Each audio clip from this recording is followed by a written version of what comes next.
Hello, bachcho. Let's read the question. The question is saying, which of the following is an outbreeding device? पहला, if pollen release and stigma receptivity are not synchronized.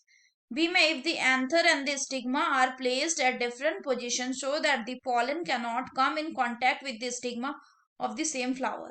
C में, self incompatibility which prevent the self pollen from the same plant from fertilizing the ovule by inhibiting the pollen germination or the pollen tube growth in the pistil.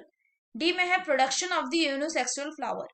Option में है 1 में है A B सी, 2 में है B C D, 3 में है ए C D and 4 में है A B C and D. तो आइए देखते हैं हम इसका की कंसेप्ट. तो अगर हम बात करें इसके की कंसेप्ट की, तो इसका की कंसेप्ट हो जाएगा आउटब्रीडिंग डिवाइस. तो अगर हम बात करें कि होता क्या है कि जो majority of the flowering plant है ये कैसे बनाते हैं, ये हर्माफ्रोडाइट फ्लावर प्रोड्यूस करती है, यानी मेल एंड फीमेल पार्ट एक ही फ्लावर में होता है.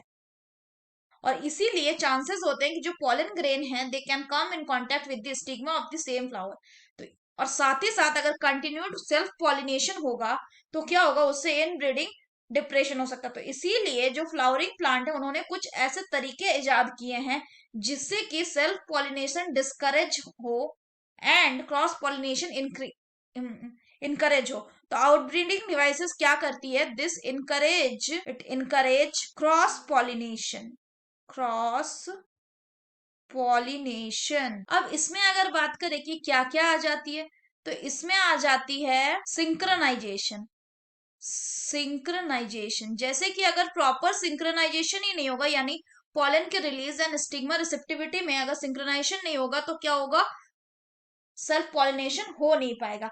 कई बार ऐसा होता है कि जो पॉलन है वो या तो पहले रिलीज हो जाता है स्टिग्मा के रिसेप्टिव बनने से पहले, या कई बार ऐसा होता है कि स्टिग्मा पहले रिसेप्टिव हो जाता है पॉलन के रिलीज होने से पहले.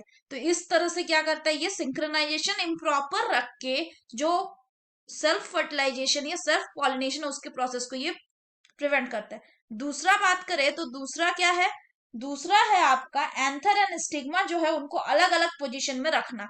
यानी anther and stigma at different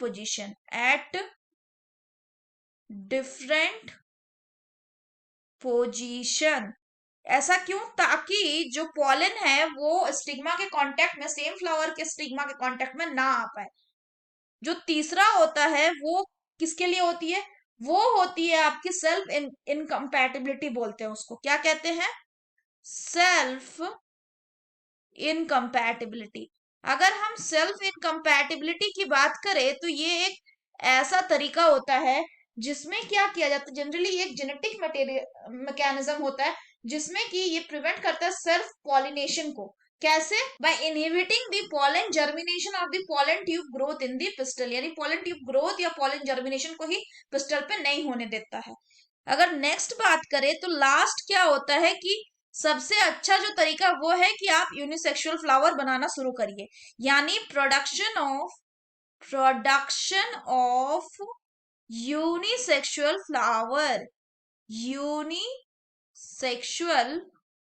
flower.